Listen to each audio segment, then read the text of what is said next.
Thank you all very much for coming today. Today we are going to have a panel discussion on funding healthcare. We think this is an important issue, and I want to thank the sponsors of this event. First of all, the Civil Society, as well as the American Democracy Project here at IPFW. And I very much want to thank the Helmke Library for being a partner and letting us use their space. I want to thank College TV for recording it, and of course WBOI for making it available to a broader audience. We have with us three folks who are here to provide some deeper understanding, we hope, about the funding of healthcare. Starting at the far end, Dr. Peter Hanley. Peter has practiced medicine in at least 2 financial situations. He'll be here to kind of help humanize or tell stories about what it's like for patients without giving the patients' names away, obviously.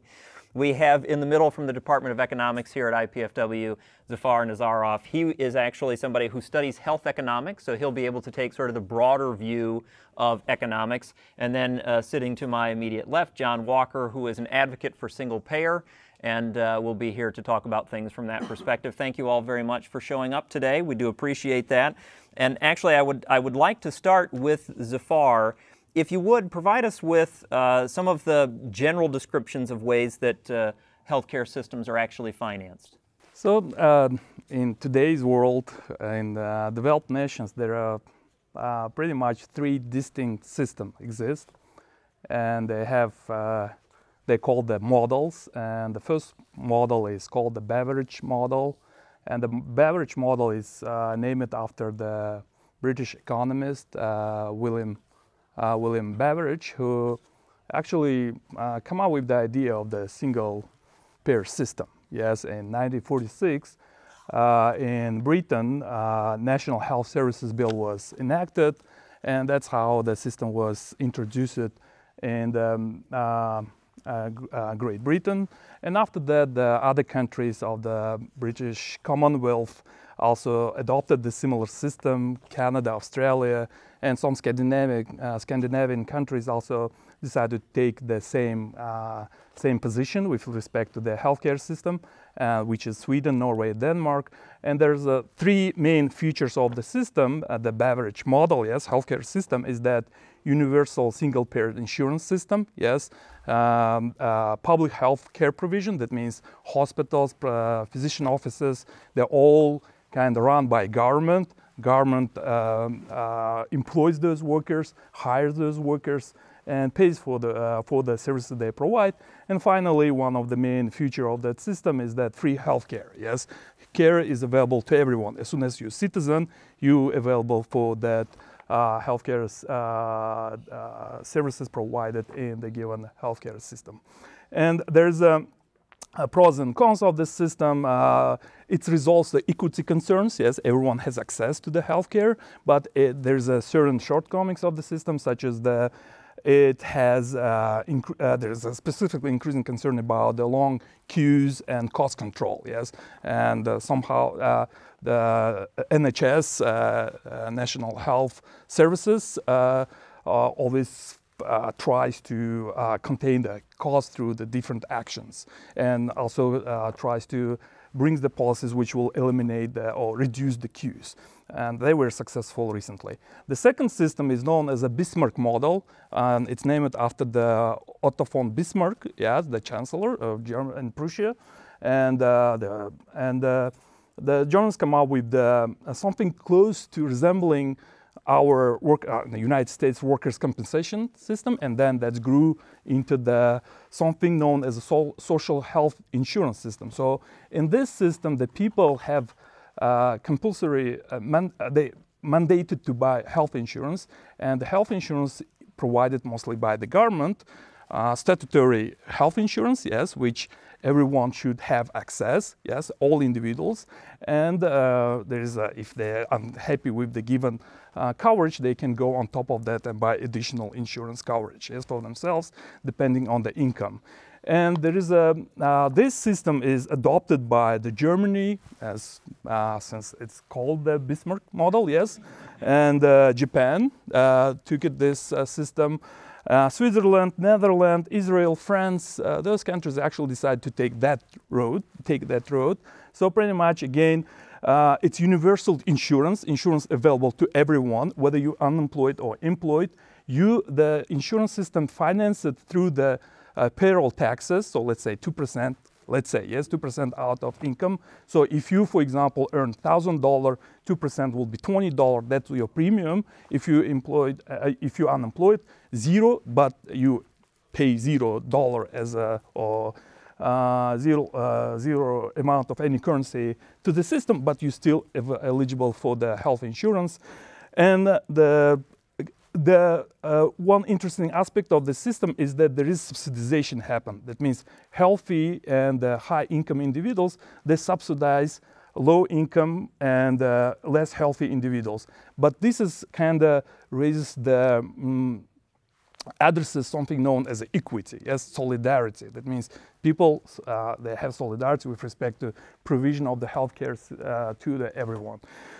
And unlike the Britain or the Beveridge model, in the Bismarck model, what happens, the healthcare provided by the private entities, but it's regulated heavily by the government over prices and type of services provided to the individuals.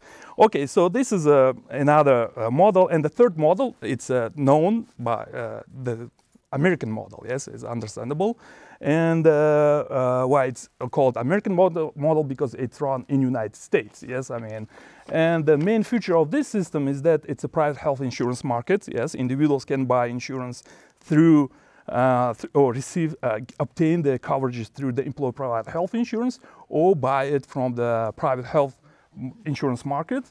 If this is not the case, then there is also partial universal health insurance system exists, Medicare, Medicaid. Yes, this is a very interesting adoption in 1965 of something from the Beveridge model. Yes, so they decided to adopt something that was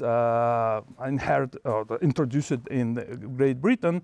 And finally, that who provide the services, it's a private entities, yes, hospitals, physician offices, they're all kind of run by the private individuals, yes, and there's pros and cons of this system. So pretty much we have a choice between three, yes, today. If either we go with the Beveridge model, either we go with the Bismarck model, yes, either we go with American model.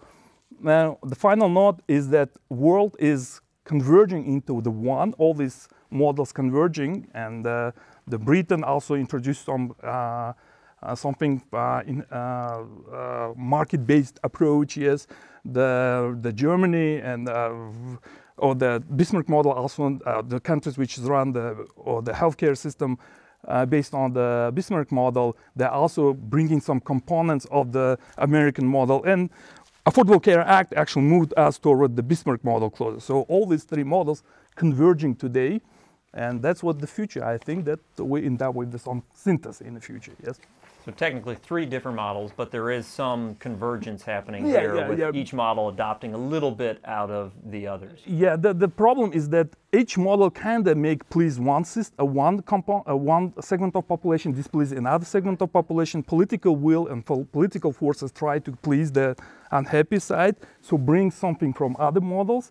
So as a result, we have the American system, which is today, if you look at the Affordable Care Act, it's what we have with Medicare and Medicaid, it's a combination of all three. Mm-hmm. Yes, we have the market-based approach, we have the social insurance, and we have partial universal coverage, yes, through the Medicaid and Medicare. Yeah. John, Peter, any other systems you want to make sure we mention, or is it okay to stick with these three main systems for right now? No, I think that's enough. Yeah, yeah. I often tell students when I'm teaching classes on public policy, the most difficult thing to do, the one thing that people often forget to do, is to define the problem that we're trying to address. And so we hear constantly people say we should change the way we fund healthcare. And so the question then that comes to my mind is, what do you think the problem is we're trying to address here? And John, we'll start with you, and then we'll hear from the others. Well, I mean, I think it's kind of expansive. We have an incredibly fragmented healthcare system. It leaves, in spite of the ACA, it still leaves a lot of people out of that. With a little bad luck, any one of us could also be left out of the healthcare system. It makes us pay a huge amount of money for our care. It fails to address fundamental public health issues. It leaves us swamped with useless paperwork and bureaucracy. It doesn't take very good care of us as a population, if you look at those metrics. it makes a lot of money for people that maybe don't contribute to the actual delivery of health care. And in fact, the system sometimes people feel may do too much to us in terms of treatment and care. And it's very much manipulated by special interests, and it totally ignores tons of useful data, as Zafar presented, from around the world. So, now, to clarify, when you say public health, how are you defining public health in this instance? well, just problems related to smoking, obesity, just what we need to do to address diseases that affect us all. Sure. Zafar, what problem do you think folks are trying to address when they say, let's talk about how to fund health care? I mean, the three inherited problem of the, let's say we're talking about United States, since we're living in this society, yes, problem of the United States healthcare system, it's a high uninsurance rate, yes. I mean, we had the 20% of population before Affordable Care Act uninsured. It's a 50 million of individuals, yes, out of 320. This is a big chunk of individuals not having any access to healthcare. The rising cost of healthcare services, yes, inflation of the medical services much higher than the general inflation. And the third problem, it's social economic disparities in health. That means the gender disparity, the race, education, wealth. So we see that the disease, the prevalence of the certain disease, we differ across different social demographic groups. And then we go back to the Beveridge model and say that, okay, they have the social insurance, they have the single insurance system, single payment insurance. Does that resolve the problem in the Great Britain? Does they facing the same problem, yes, as United States? And turns out that it doesn't resolve the problem, yes, such as disparity, yes. So the question is how we can solve this problem. Then we have the difference in the health across different racial groups, across different education groups, yes. And turns out that just singly changing the system will not change the problem, it will solve the problem. I want to come back to John for a second. When you say public health, you talked about things like smoking and obviously diet, exercise, those sorts of things. Do you count the lack of coverage then as a public health issue as well? In other words, if you can't get access to care, you're likely to spread disease. Would you put that in your public health definition? Absolutely, yeah. Okay. Peter, you started your practice, or you've practiced in two different systems, as I mentioned before. Based on your experience, are these the sorts of problems, regardless of the system you've been in, that you've encountered, that you've seen? Yeah, I think so. I mean, if you look at the NHS, for example, I was there in the late 70s. I did worked for a couple of years in the NHS, and things have changed dramatically since then.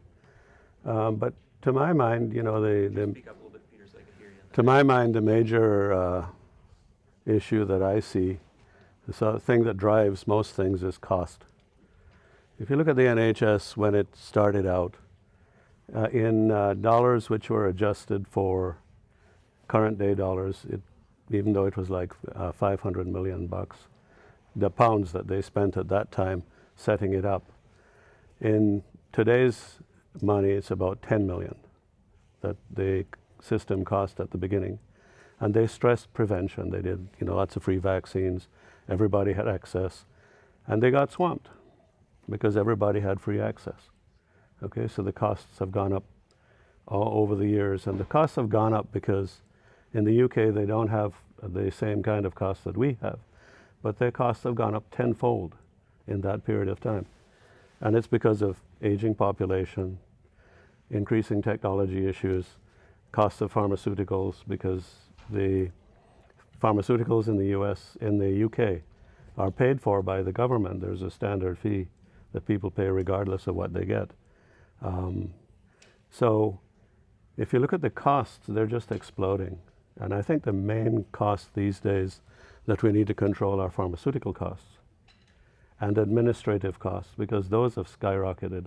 And maybe John can talk about some of the administrative issues, but if you look at the number of administrators doing things, not just in the insurance industry, but in the government, you know, the government involved in healthcare is growing by leaps and bounds. You know, and they're coming up with schemes to try and, you know, convert fee-for-service to fee-for-value and stuff like that. But in the process, they're having to police everything so that there are people who are now checking on, you know, what people are actually doing in minute detail, and that requires a lot of people. So the costs are just exploding. Mm-hmm. And if we could, let's go back through that list of problems. May I identify the two or three of them and dig a little deeper into them?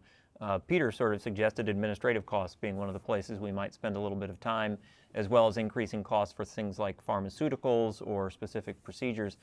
Is that a good place for us to start in terms of the problem, quote unquote, that we're hoping to address? Okay, well, if we're going to spend a little time talking about that, you, John, you're an advocate for single payer. And obviously, administrative costs is one of the things that theoretically will be addressed by this. How does single payer begin to address the concept of administrative cost? Could I get you to put on slide 23? You certainly can. And I think this is the, actually, could I have you put on slide 1? Oh. My disclaimers. I think whenever someone talks to you about healthcare, you really need to pay attention to the disclaimers. And in honor of Zafar here, I really want to point out that this is a hobby, okay? Hopefully he'll be gentle with me. And my second disclaimer that I think is worth pointing out too, this is a cynical picture from an article in the New Yorker about overusage in McAllen, Texas. The point is, I'm part of the healthcare system. So when you get sick, I start making money. The sicker you get and the more things I can do to you, the more money I make. So I think you may want to take everything I say with a grain of salt. On the other hand, Peter might, who stays up all night trying to keep you guys alive, might refer to me as an overpaid, brain-dead surgical subspecialist. So if we do get some sort of systematic, logical system, my income might drop. So again, you can decide about my motivations, but those are the disclaimers. But if we could go to 23. I think the key thing is to remember that about 20% of the population accounts for the vast majority of the costs. If we break the population down in 10% deciles, the sickest folks, the people with cancer, the people that are dying, diabetes, heart disease, they end up in those very expensive columns. In America, we've decided that all of us as taxpayers are going to pay for those folks. Those are on Medicare, Medicaid, that kind of stuff. The other 80%, any premiums they pay is almost free money. And understandably, those are the groups that the for-profit insurance company wants to gather, because if they can care for more healthy people, it's more profit for them. Could we go to 22, should be the slide just before this. And I think this is a lovely Zen quote from Angela Braley, the former CEO of WellPoint, where she was speaking to stockholders, and I think she laid it out on the line. Making money is more important to us than taking care of the people that we're charged with. And in order to do that, they have to pull out a huge amount of bureaucracy in terms of underwriting and making things difficult for doctors and the confusing billing that goes on. Let me have you go to number 9, and thank you very much, Andy, for bouncing around like this. But that's just an example. Oh, go ahead, we'll go back to number 9 then. Sorry, no. Almost there. It's okay. There we go. Yeah, this is an example of the physicians down at the bottom, the yellow, and the green is the administrators tacked up on top of us. When you go to see your doctor, you're not seeing just your doctor. You're seeing all the secretaries, all the administrative personnel, all of the insurance company stuff, all of the government hassles that are tacked onto us. And the one thing that the single payer system can clearly address is it can eliminate this huge bureaucracy that's involved in trying to extract money from insurance companies and figuring out who's on what network and which drug we can use. And we should, for those who are listening on the radio and can't see the graphic, this is a number of people employed in those occupations, correct? Yeah, physicians and administrators. And this is from the Bureau of Labor Statistics, starting in 1970, running up to 2009. The percentage of growth among physicians is actually quite small, whereas the percentage growth among administrators is over 3,000, or close to 3,000% over that time period.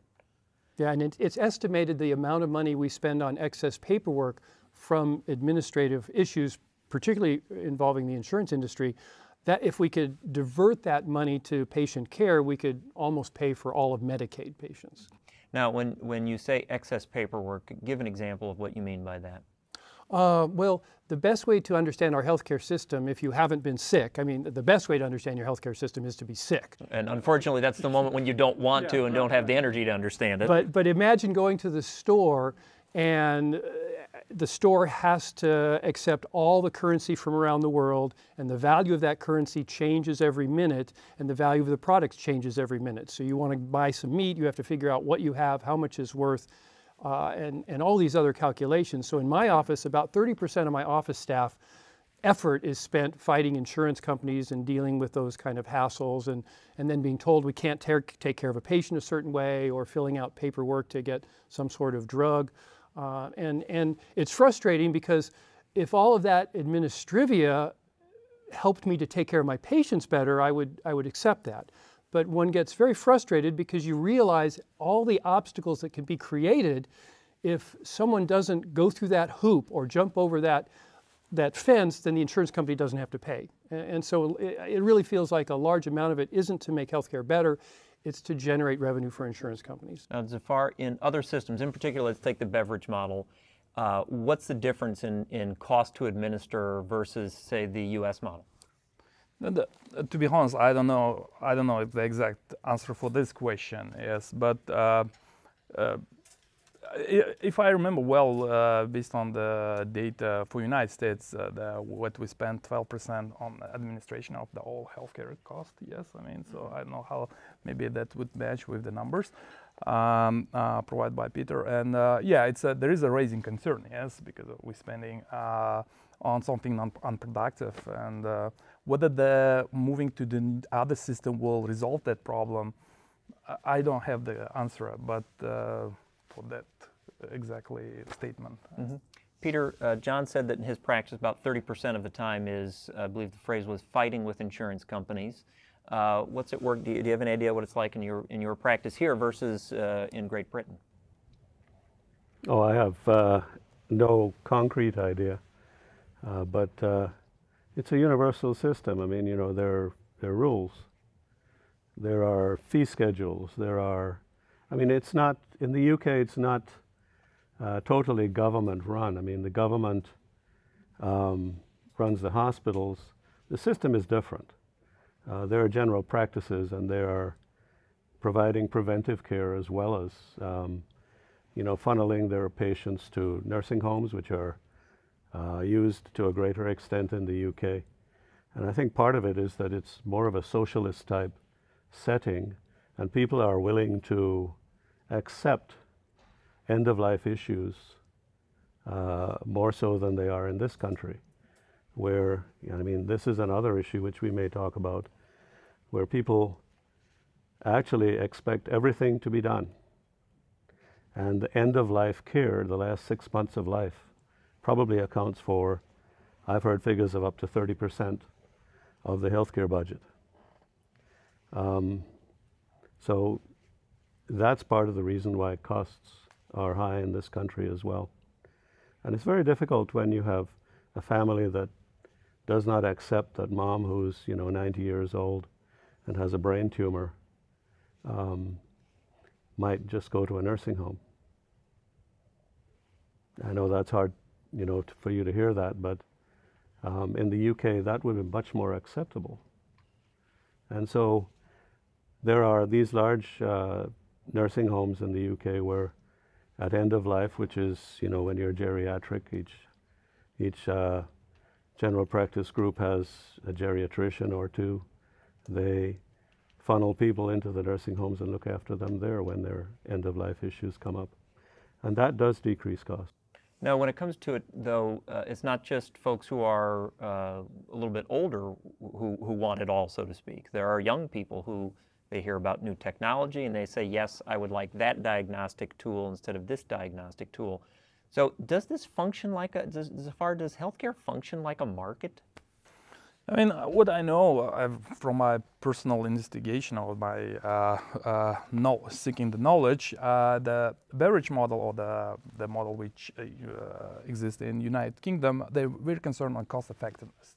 They try to look at okay, if I invest as a government $1 million on certain treatment, what effect would be on the patients, yes?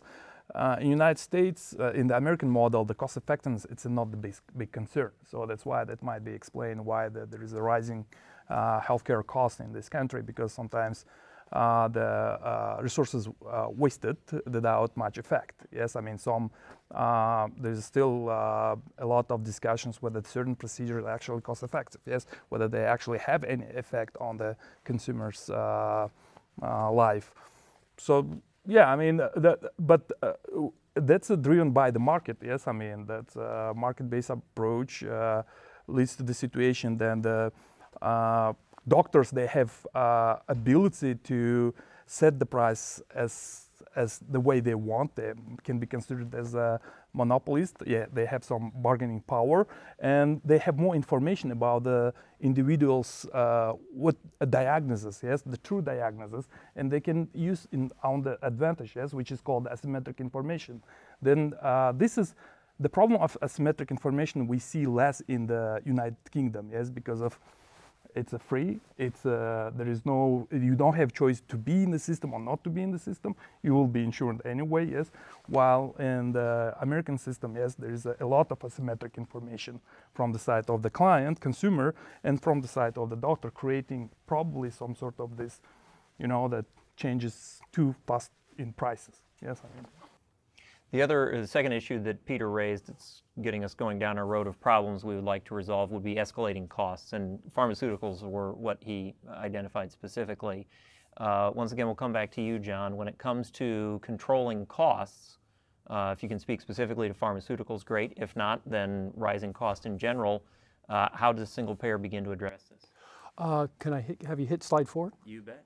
Because I think it is important to realize when we talk about the cost in the American healthcare system, it's really pretty amazing, and all of us pay for it all the time, even if we're healthy. The line that's sticking up way off the top there is America compared to all those other countries. And I'm not talking about quality or anything like that. It's just pure cost. It's very expensive here. And we all have a heartfelt feeling of why that is. Entitlement, end-of-life care, poor health amongst Americans, just malpractice. There's all these ideas of what costs, why it's so expensive. But if I could go to the next slide, what it really comes down to is things are just more expensive here. In other words, it's more expensive in America because it's more expensive. Could I have the next slide?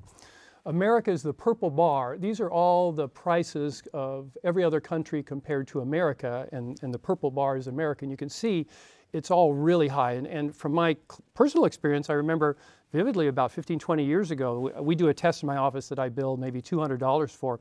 And I had a patient come in. He had seen a doctor in Toledo, and the patient told me, "You're stupid, doc, because look," and the other practice had billed $1,200 for the test. And do you think my rates went down after that? I don't think so. I mean, we're not pirates. I think we went to $350. But my point is, for decades, there's been so much money sloshing around in the American healthcare system and no real controls on prices that there's been this incredible inflationary spiral. If I can charge $1,200, well, I'm going to try charging $1,500, and let's see if we can get $2,000 for that. And so it's created this massive amount of pricing. Could I have the next slide, please? And we don't even know what we're paying. This is just an example of the pricing spread in the Bay Area. And there's no app that you can go to find out where you're going to get your cheapest colonoscopy. If I could back up to the previous slide, thank you. I think one of the big advantages of a single payer system is that every other country defines the price. You may argue about whether it's a good price or not, but at least they don't have to fuss with that, whereas in America we have this spread, except in Maryland. Maryland apparently has what they call all-payer pricing, where they have decided what the price is. But that's certainly one advantage of single payer. And when it comes to pharmaceuticals, of course, there's a big issue there. Medicare Part D, when it was passed, the pharmaceutical lobbyists inserted that clause that the government, us, the taxpayer, we were forbidden to bargain over drug prices. And of course, the pharmaceutical industry was worried that the government had so much leverage that they could ratchet prices down, and their argument would be that they couldn't do research and bring us more drugs, but you should look into that to see if that's as valid as you think it is. But the point is, yeah, that's where a single payer system could make a big difference, is we could get some leverage on some of these drug prices. Peter, we actually were talking about pricing before the event began. And you've seen this personally in your practice. Prices, they're going up. It's not just pharmaceuticals. It's yeah. When the big push came, I think I was mentioning this. When the big push came for corporations to buy practices several years ago, and we were purchased, and I think our group was purchased by the hospital corporation. Our charges, which we were not allowed to increase, actually went up threefold for the basic procedures that we did, because the hospital was allowed to charge 3 times more for the same procedure. And that's not changed since then. So, you know, this is just an idea of some of the inequities in the system. Zafar, do the other systems, the other 2 models, have this escalating cost issue? No, they have the, let's say, in the beverage model, the government set the price. In the Bismarck model in Germany, the government set the price, but it makes the price control in consultation with the doctors and physicians. Yeah, so pretty much they regulate the market with respect to what prices should be in the market, in the system, yes, in healthcare system. United States, if we look at the Medicare and Medicaid reimbursements, that's where the government can actually control the price. Yes, they set the prices for the different treatments and say that if you diagnose it, let's say if this patient's diagnosis falls into this group, we will pay you this fee, yes, and it's up to you how much you will spend on that. You have to actually be within this budget. But if we're dealing with the person with the private insurance, yes, then there is, of course, no such price control, and especially the person uninsured, and 20% or 16% at least Americans in 2010 were uninsured. So then they're completely facing any price. They can be charged any price. And in my class, for example, I make a simple exercise. I ask students to call the 10 different physician offices and just and ask the price for the specific procedure. And they come out with the array of prices, yes, and then we analyze that data. And I'm showing them this dispersion of the prices for the same treatment in the same locality, yes, within the same, let's say, locality, Fort Wayne, yes. And you see that it's really that's how market works, yes. I mean, you choose the physicians based on certain characteristics, references, and sometimes you ignore the price. Yes, and the price can be any, it's kind of any, yes, set at any level. Yep. But there are insurance companies that will actually call you up and say, did you know you could get that procedure, whatever it is your doctor has ordered, did you know you can get that procedure for less at this other provider? Yeah. Then there is a way how in this in American model we contain the cost is, but still the market forces work is in certain situations where, for example, we're willing to be treated by the certain doctor because we believe that he has some better experience, yes, I mean, and in this case we ignore the price. More than that, how many of you changed your physician?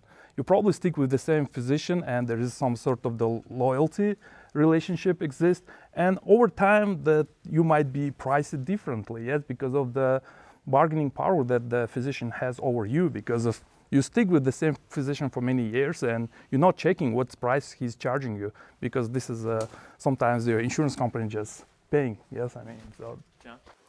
Yeah, and I think it's worth pointing out that America has come up with a very unique way of trying to address some of these cost issues, and that is with this thing known as high deductible health plans, which I think is tragic. I mean, there's some data that suggests that there might be some utility, particularly in minor things like outpatient visits.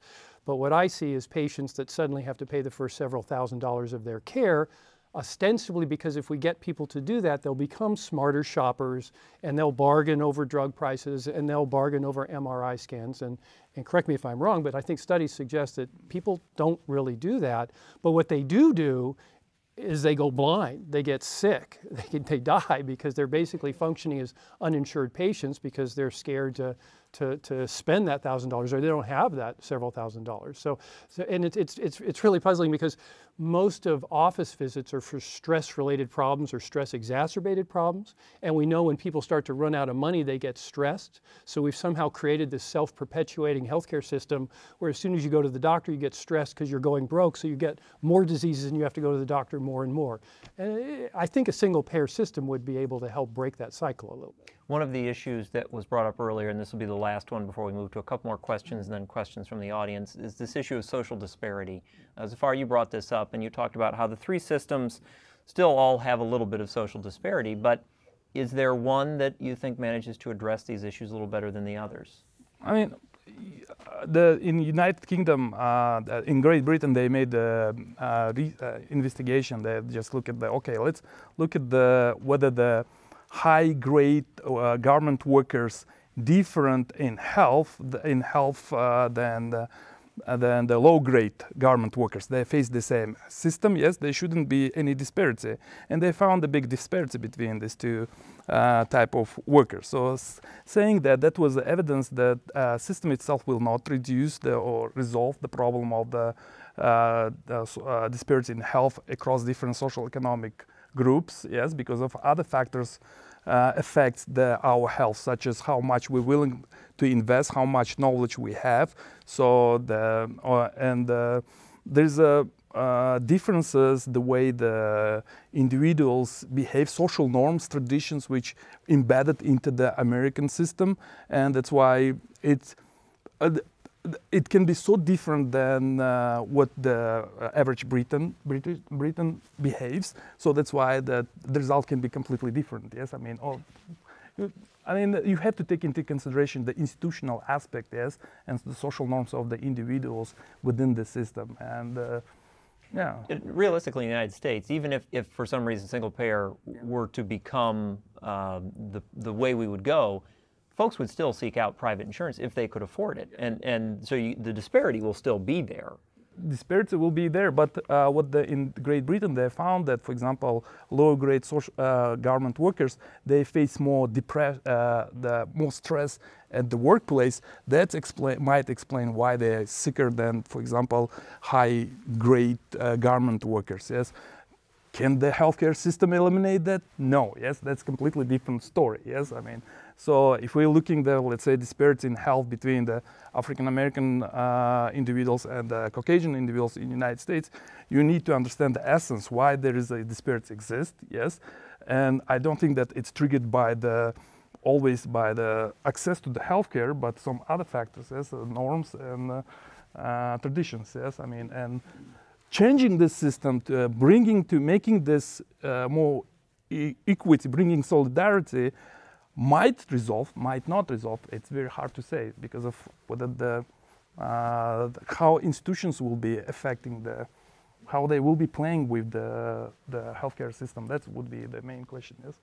Peter, between Great Britain and here, how much do you notice a difference in disparity in terms of even accessing care?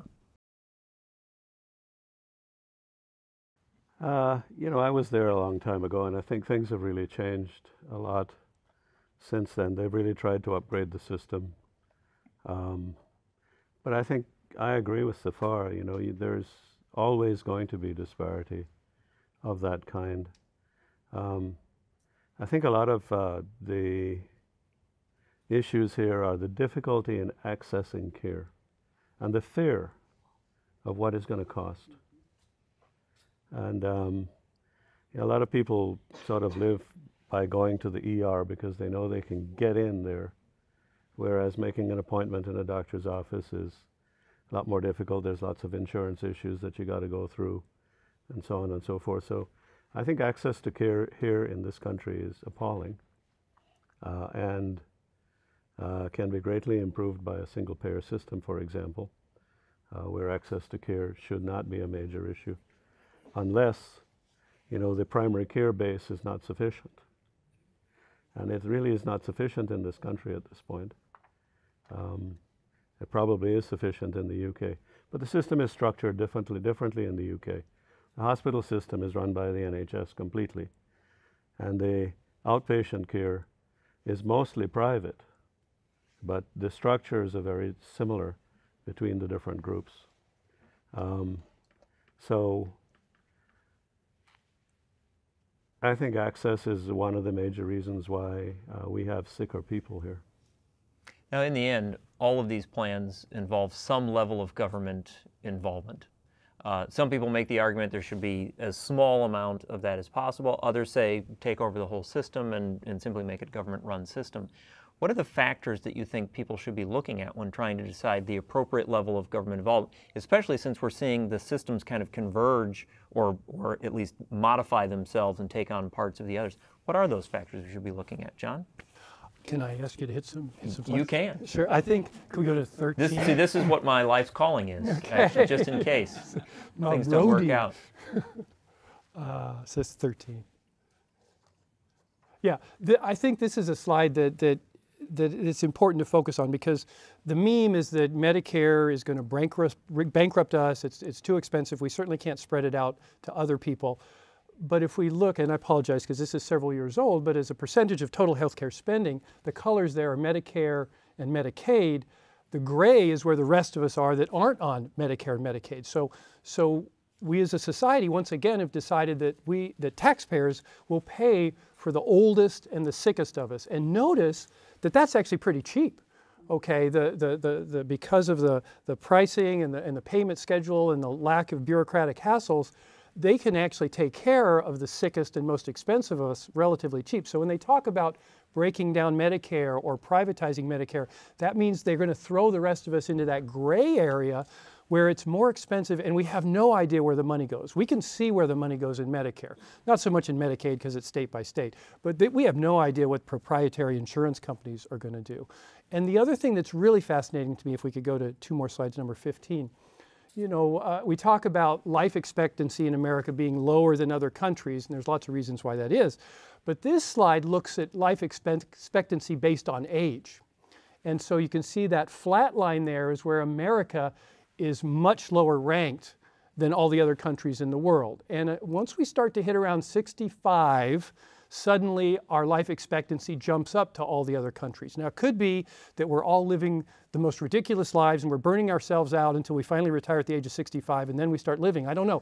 But I suspect that it's because once you get on Medicare, you suddenly have access, as you were talking about, as Peter was talking about, you have a fighting chance of getting good access to health care. Mm-hmm. I do want to go back to the slide you had up there, the total health care spending. Now, the Medicare and Medicaid works out to about $900 billion, everything else $2.6 trillion. Percentage-wise, though, does that really work out? Because the percentage of the population in Medicare and Medicaid is much smaller than the rest of the population. So there should be some disparity in the spending anyway, correct? Well, yeah, they're sicker patients. They're going to be more expensive. Mm-hmm. So strangely, the most expensive people actually we're taking care of them overall cheaper than the rest of us that are healthy. Okay. Zafar, how do we figure out the right level of, what are the factors we should think about when we're trying to figure out how much government involvement is the right amount? It's a very hard question, but my understanding that today, first of all, the policymakers must actually have the good objective function, what they're trying to achieve, yes, in the next, let's say, 4 years. Yes, are they looking for the cost-effective system in order to fight against rising costs? Is this their concern? If this is concern, then they have to take one step, yes, one direction. Are they looking for equity in provision of healthcare? Then the answer is completely different, yes. Are they looking for promoting the system that would faster adopt innovative medical technologies, increasing quality? That's completely different system, yes. So in this, the politician should actually come up with some objective function, and based on this objective function, which we kind of elect politicians, yes, that would set the right, how much we see the government in the healthcare, yes, how much would be the appropriate level of the government involvement in the healthcare market. I like it one thing about the United Kingdom, yes, though I'm not a big fan of the system which they have well-defined function. They say that the healthcare access should be based on clinical need, not an individual's ability to pay. So they have that kind of a motto, and they use this motto as a direction where they want to take the healthcare system, and they're following that, yes, I mean, sticking with that objective function. While in the United States, we kind of today, especially today, we kind of lost with respect to healthcare. What our objective function? Do we want to increase the health of the individuals? Are we willing to make it improve the access to healthcare, or we want to actually make elevate healthcare or promote the high quality healthcare, then we will define what our objective. Depending on that, we will come up with the right involvement of the government. Peter, what would you say are the factors we should be thinking about when we're asking the question, how much government involvement is the right amount?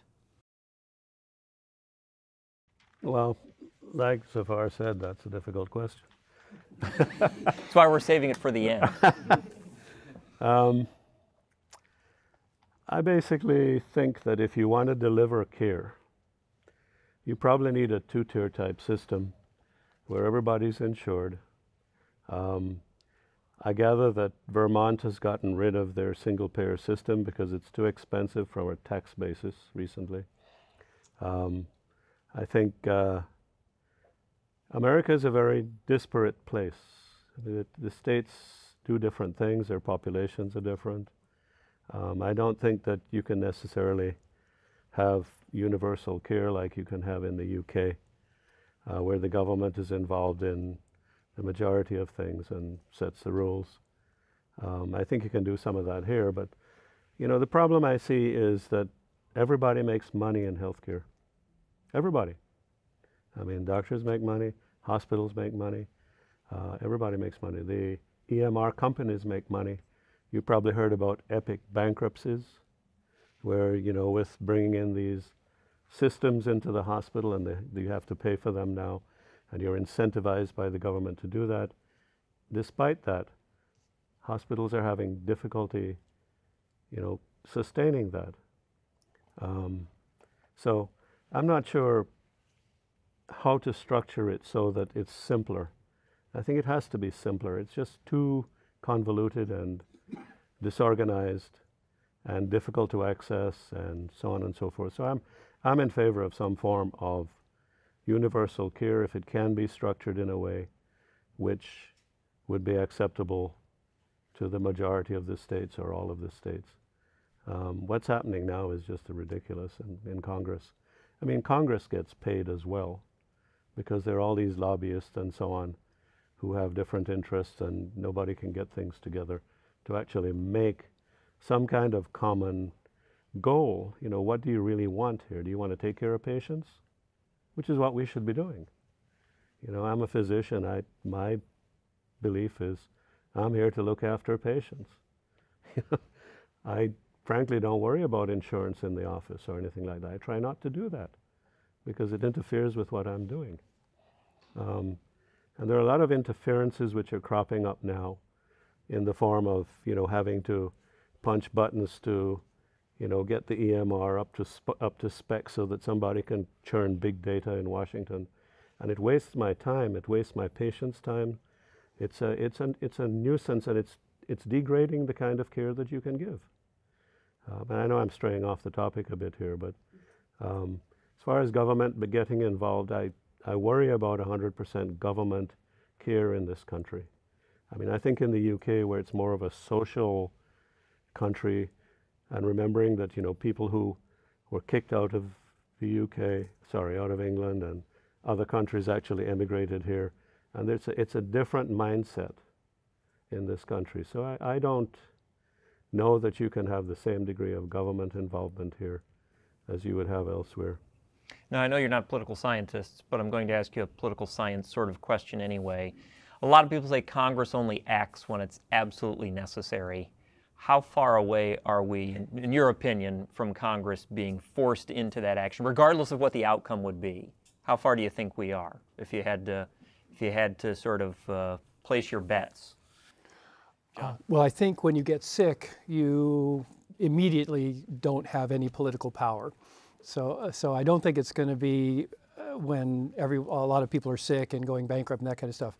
I think the turning point is going to be when American corporations realize how much money they could save if they just increased their Medicare tax by 3% and suddenly didn't have to pay huge premiums to insurance companies. I don't know when that's going to happen, but that's how we got Medicare in the first place. That's how most of the major changes have occurred.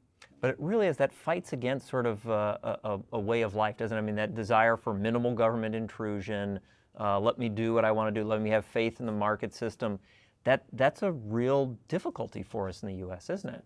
Oh, absolutely, yeah. But I think the corporations can generate the pressure, and again, they spend so much money and devote so much energy to healthcare that they'd much rather be devoting to their actual business, that I think when they start to realize how much money they could save, that's going to create the leverage that may start pushing us in this direction. Want to take a shot at it? Both You want me? it to the other. Okay, so at least in 2010, 2011, we see the Affordable Care Act was enacted. At least for the economists and for the scientists, we had the understanding where the country is heading, where it's going. Yes, we understood that we're going toward Bismarck model. Yes, we still keeping the choice part, but we kind of bringing more solidarity. Yes, then there is some subsidization happens. Healthy will be subsidizing less healthy, and rich people or the high income people will be subsidizing the low income people. Yes, it's the direction was understood. Yes, even if we disagree due to our political beliefs. Yes, today I don't understand where the thing's going. Yes, with respect to Congress, all these actions, repeal and replace, didn't have any didn't fit any of this model. So that's why we kind of maybe some economists were sitting and thinking that, okay, what the theoretical model behind this action is? If we don't have theoretical model fit in this action, then we cannot predict the outcome, yes, of what we're trying to bring, yes. If we cannot predict the outcome, then the question is about that cost benefit of the action. Yes, do we need to change something that at least we have some prediction, able to predict, and with something that completely bring us to the uncertainty, the area of uncertainty. Yes, and again, if we go with the single payer system, then at least we will understand that what's a prediction. We will be able to predict our future. Yes, that's what the human beings hate, uncertainty. Yes, I mean. And today we're in the kind of situation of uncertainty. What's next with the healthcare? Are you suggesting Congress didn't care what economists thought? That they weren't actually trying to help you out? Is that what you're saying? My understanding that they didn't, whatever they were taking, the action they were taking, they couldn't fit into the existing models. Yes, knowledge exists. They just need to translate this knowledge correctly into the action. Yeah, what this really comes down to, in terms of summarizing some of what we've said here, define exactly what it is we want out of a healthcare system. And then there is some question about how much government involvement are we willing to accept. And in the United States, it's going to be less than a lot of other countries, in part because of our nature, our origin. But we have the 50 laboratories of democracy where each state could choose to do something a little different and provide you with lots of data that you could be using. All right, if we could please get a round of applause for the panelists.